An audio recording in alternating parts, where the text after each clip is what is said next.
She brought Bo Pelech here to the station today, and Bo is here. Bo, welcome. Thank you. So we're talking about launch180.com. And there's a lot of, which is, well, from what I understand, it's an incubator, a startup, to help startup companies get going, and that's always a noble, worthwhile cause. So maybe you can give us a little bit of an introduction. Sure. Toronto's a pretty hot startup market. It's you know, maybe the third or fourth biggest startup market in North America. Wow, I didn't know that. Yeah, and so, you know, obviously Toronto needs another incubator like a hole in the head, right? Well, we probably do. You think so? Well, we got to help. We got to help the startups. Well, the 180 was that a lot of what's happening, and it's all good stuff, like don't get me wrong, but the generalization is that a lot of stuff that's happening in the incubator marketplace in Toronto is very investor or funding centric. It's all about raising money for the startup, okay? Now, I don't have to tell you, but you know, oftentimes it's not just about the money. There's other points of value that startups need as help. And so there's a whole bunch of Like what? Bo? Well, I'll give you an example. Finding their first client. Okay. A lot of companies, a lot of first clients won't deal with a startup. Okay. Right? There's a lot of risk involved in that. So that would be a real challenge. Sure, and then the terminology is finding an early adopter, right? So you have to find that first early adopter client, and it's a lot easier said than done. And there's probably about 5 or 6 different points that we've identified that are points that we'd love to experiment with. So we're not necessarily saying we have the answer, right? But we're saying that Toronto's a big enough startup marketplace that there's enough segments within that marketplace that it's worthwhile sort of trying different things. And you know, it's kind of funny because one of the tenets of startups and innovation is to try different things, right? And so it's a kind of high time that incubators sort of ate their own lunch and tried different things. You're like an innovative incubator. Like incubating an incubator. Yeah. Yeah. Okay, so when you say Toronto is a great startup community, what does that mean? Well, you know, it's a combination of things, but both from the perspective of technologists, you know, a little bit of a sort of Richard Florida diversity thing happening here. You know, it's a big city. You've got a great university culture and college culture. You know, media companies. There's lots. You know, there's lots of that. You know, there's lots of that sort of Richard Florida stuff happening. And people are ambitious here. Well, you know what? And to a certain extent, it's not just about the ambition. It's also about the experiential element of it. You know, the startup experience. You know, there's some interesting things that happen in terms of, you know, sort of being action-oriented, being learning-oriented, you know, sort of figuring out how to sort of undertake experiments, and you know, so it actually kind of makes you a better person, almost a better employee, whether you want to go to startup route or whether you want to go the employee route. We partner, one of the entities that we've partnered with is Humber College. Okay. And you know, Humber College is a great example. 25,000 kids or something like that, students. So that's hardly what I would call a startup. Well, no, but in the context of their startup environment, it's very hard for a student to be to aspire to raise a couple of $100,000 for their startup. Like that's not going to happen in that incubator environment, right? Okay. Yet they should have that startup experience. Okay. Right?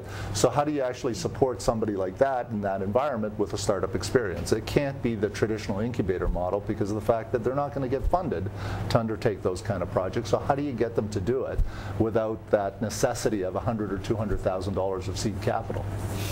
Okay, so do you have a question? Yeah. Okay, go ahead. Okay, so before we get into it a little bit further, Bo, what's the story of Launch 180? And then I want to ask you, what's the story of how you got involved with it? Well, it really is that, you know, sounding a little bit repetitive, but there's 5 or 6 things that are worth experimenting in terms of value propositions or value add services that startups need. And, you know, we want to really sort of try to figure out if we could actually provide that to startups. Okay, so fiber, but where did the idea come from? You know, just you know what it is. It's that transplant of sort of concepts from California incubators to Toronto, right? Oh, I see. So everybody's kind of doing what everybody does in California. And don't get me wrong, the incubators in Toronto are great, and they're doing a great job. Like, what's an incubator? An incubator, it's sort of, you know, think of it as in terms of the metaphor, right? You're taking a bunch of startups and you're trying to help them hatch. You're trying to help them get to the stage of being real companies. Yeah. Okay. Like a hothouse. Yeah.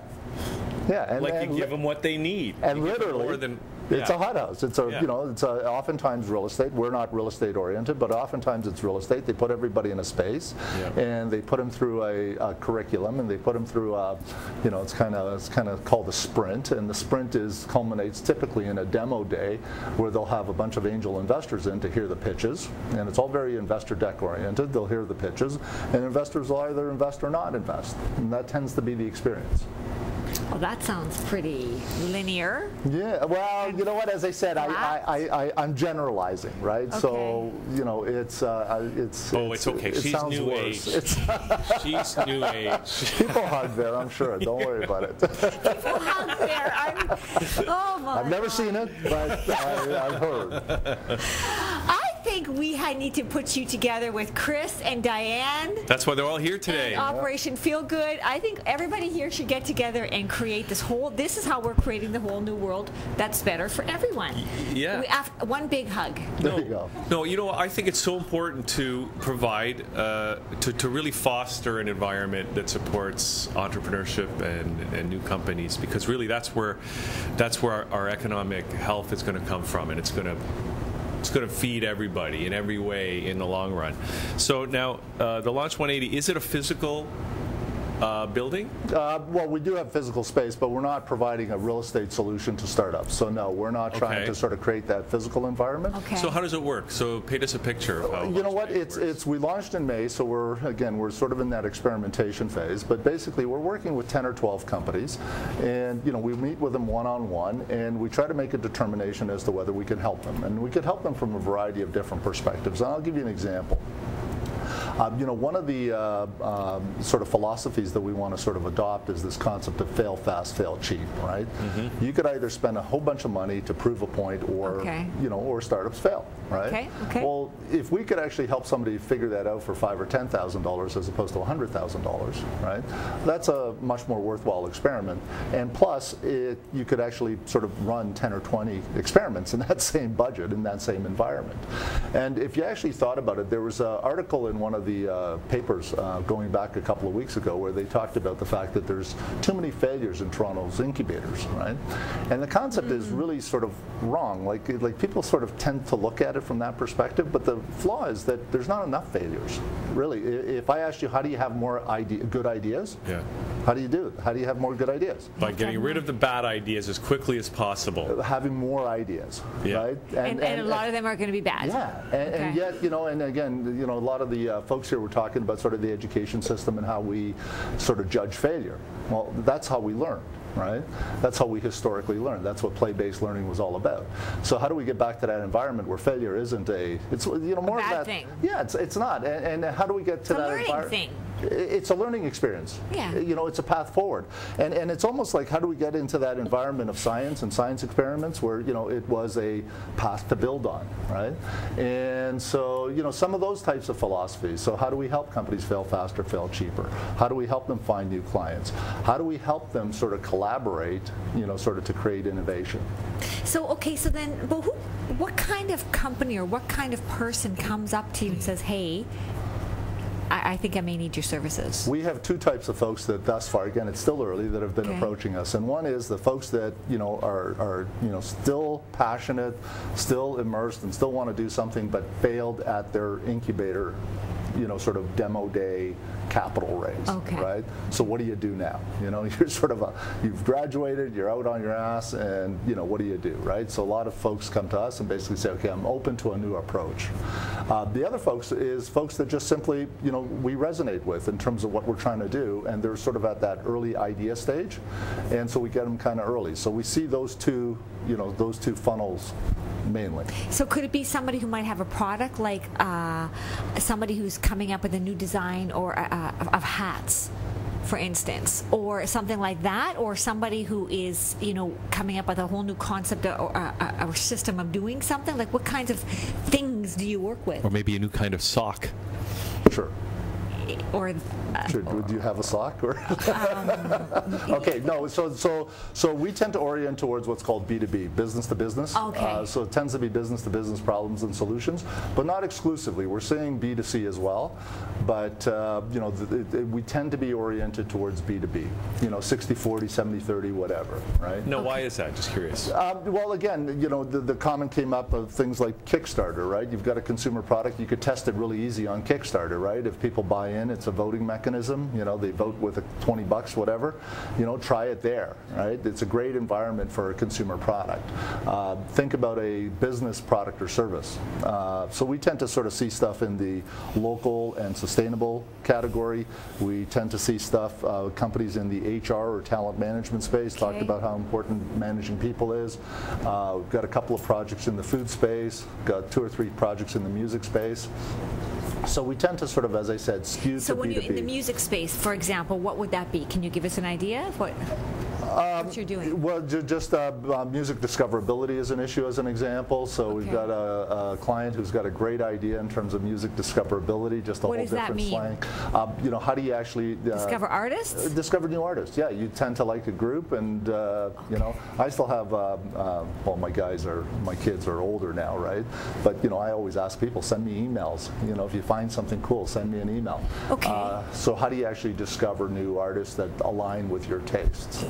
So if I said that, I want to discover artists that align with my taste, what would you do? I'm not doing anything. I'm supporting a company that's actually got a platform or product or solution to try to solve that problem. Got it. So I'm supporting the company. See, that's a whole other discussion. We should get all your companies on the show here. We can talk about their businesses. They'd love to. Part of their, 180. Well, yeah, and the issue is that it's a different experience, and so it's not a bad idea. Like, I'd love to hear what they say. I'd have to be out of the room, right? But definitely, it's a different experience, and they're motivated sort of to achieve a different result. It's not about funding, as I said.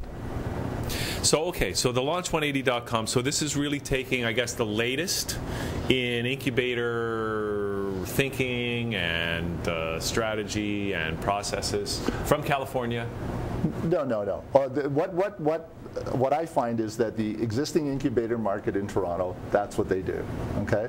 They tend to sort of follow, that transplanted lift and shift model. I see. Okay. In fact, the models that we follow and the concepts that we follow are pretty old, right? If you think about concepts of fail fast and fail cheap, okay, that's pretty old. Yeah. Okay. So you're bringing it to the modern world. Well, in a way, like I always sort of, one of my favorite authors is a fellow, Peter Drucker. Peter is old; he's dead. But the stuff that he wrote, talks about a lot of these elements of innovation and entrepreneurship, and really things like even sort of turning people with different perceptions and different views onto a problem. I'm not sure if it was him or somebody else that sort of described the advent of container ships. Somebody in shipping meets somebody in trucking in a bar, literally in a bar, and they start comparing notes, and lo and behold, the industry fights it, but it's almost random. You know what I mean? It's the terminology is innovation, and these types of elements come from this world of combinatory and adjacent possibilities. How do you create these environments that it's not just a bunch of tech guys talking to a bunch of tech guys? How do you create these environments that are almost random in nature to allow people to sort of compare ideas? That's where innovation comes from. So that's what you guys are doing. That's what we're trying to do. So so you're saying, Scott, I got it wrong, obviously, but that the other incubators in Toronto are taking the ideas from California. But what you're doing is it's kind of old school. But so then why? I mean, there must be something that is unique, different, better that you guys are doing, even if it's old school, because otherwise you'd just be doing what everybody else is. Well, we think it's better, and well, you know what? Forget about better. When you get into a big market, there's enough room for segmentation and different ideas, right? So we just think that there's room in this marketplace for a different approach, right? Right, but I mean, you're choosing that different approach for a reason. So what makes it better? What makes your approach better? Is that what you're asking? Well, they've chosen this particular approach, I'm presuming they want to. Yeah, and theoretically, we're more academics than startups, than startup, sort of chops. We've all sort of had our startup experiences, but we sort of really approach this from a very academic perspective. We look at historic models of both entrepreneurship and innovation, and we're sort of picking out elements. Like, I'll give you an example. The current model that everybody seems to follow is the lean startup, right? I don't know if you guys have heard that book. Yes. Lean startup? Lean startup. I'm just living that. Okay, I'm living that. Anyway, so it talks about getting into the marketplace with an MVP, a minimal viable product. So bare minimum, get out into the marketplace. Go for the low-hanging fruit. Well, whatever, but just to get to the point. But it's feedback loops. Listen to the marketplace in terms of what the marketplace is telling you, and then pivot based on what that feedback is telling you. Right? Okay. Nobody ever really sort of stops and tells you that your brain is effectively designed to filter out information that doesn't meet your expectation. Like, we have literally 106 cognitive biases. How do you actually filter that information that's coming back at you? I give up. It's not easy. Okay, there's virtually no answer. One of the things that you'll find is that in one sort of California example, 45% of the startups fell apart. They disbanded because of co-founder dissent before they actually had a chance to launch and hatch. Get out. Honest to God. It's complicated. Like, there's cognitive, there's relationship issues, there's. So startup divorce. It's like. Well, it's almost psychology 101, really. Wow. So there's elements that startups need in terms of coaching and sort of coach-like guidance. Yeah. Before you even start the startup. It's not easy. Okay. So we're trying to focus on those complexities. All right. Now, you're an advisor, right? Correct. And so I'm presuming there are other advisors? Yes, there's four of us. Four? And do you each bring sort of a different area of expertise to the table? Yes. So what is your area of expertise? I'm a generalist. I'm a jack of all trades, master of none. I know something about everything, but nothing really deep. That's me too. I was just going to say, oh my God. So maybe this is plan B. I'll be a radio That's show why host. I feel like I'm the third wheel here. So what are the other three partners? One comes from a venture capital background. Another one is actually a technologist. He is a software developer, and he's got a custom development shop. And another one comes from a big tech environment, worked for some of the big companies, and now he's working for one of the government innovation programs. So what do you guys all do to get along?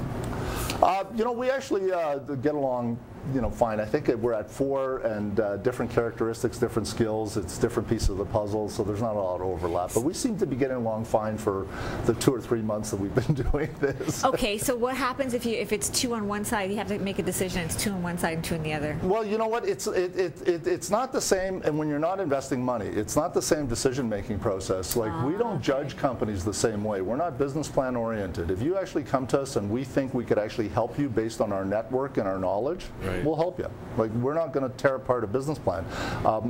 We think it's a little presumptuous to actually tear apart business plans at that stage. Okay. A lot of ideas that started off as not so amazing ideas became amazing ideas. eBay started as a site to trade Pez dispensers. Like, get out! There's a bunch of those that you just can't judge. You just don't know. So we tend to focus on, if there's somebody in my network that I could connect you with, that I could help.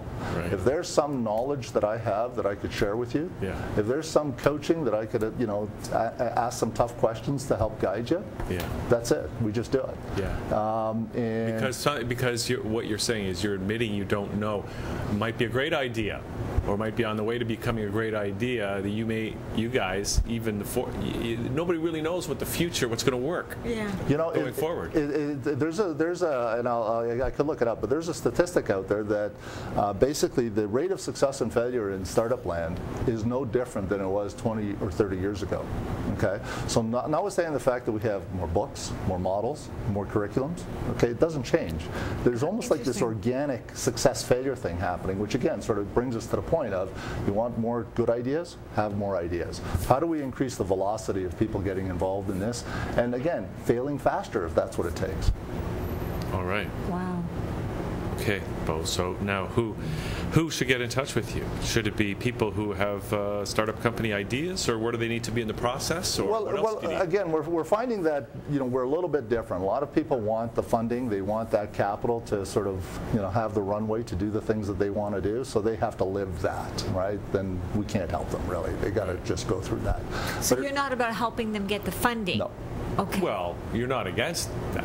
Well, we're not going to perform that function. And the other one is that literally, like, we had a company that came into our offices, was looking for $250,000, and we showed them how they could actually run an experiment for $5,000 or $10,000. And then they actually paid attention and listened and did that. But if they weren't prepared to do that, then there's not a lot that we can do to help them. So in some ways, you actually can be really positive, because you can help these startup guys maybe realize that they don't need as much funding as they think they do? Rarely do they need as much funding as they do. As they think they do? Oh, absolutely. Wow. That's really encouraging. That's what I got out of this meeting. Okay, so... Because I don't know most of it. What, so Bo, like, how do people get in touch with you? Our website, launch180.com, and you can connect with us through the website. Okay, and really, I just want to ask you again, or maybe I did already or didn't, but anyway, like, who really do you want to connect with right now? Well, again, it's the two elements. If you've tried to raise money and you failed and you want a different approach, if you're open to a different approach, we want to talk to those people. If you're at that idea stage and you recognize the fact, like, Toronto's a different marketplace. It's hard to raise a couple of $100,000 in Toronto. It might be easier in the Valley. Toronto, I don't know whether we're just cheaper or whatever, right? Oh, is that what it is? No, it's because our default answer is no. Okay, so I'll let you deal with the psychology of Toronto, right? But, you're not going to get and this is, again, a generalization, but you're not going to get a check for a couple of $100,000 in Toronto for an idea. Yeah. Some people do, the serial entrepreneurs, the seasoned entrepreneurs, yes, okay, but typically you're not going to get that. So again, we think there's a need for the services that we provide, the alternative services that we provide. Okay, well, it's been a real pleasure to talk to you, Bo, and it sounds like a great project. Just because you don't raise the money doesn't mean it's not a good idea. It just means Toronto's stingy. Well, no, it means you don't have to raise the money. Yes. You could actually run an experiment. You could validate your idea, and think about the following. You validated your idea, you proved something, or you haven't, and you learn from that failure. But imagine if you've proven that idea. Now when you go raise money, it's a whole different equation. So what should you do first? It's the cart before the horse. Yeah, we think there's validation. There's this whole concept of the fact that people think that the entrepreneurial journey is all about risk. But if you could actually analyze and systematically approach the opportunity in a way to sort of bring problem and solution closer together, you're sort of taking risk out of the equation. So if you actually prove that and validate that, imagine the profile now when you go into that funding environment. Now you can quantitatively measure it. Absolutely. And you're stronger. You've got more leverage going into that discussion.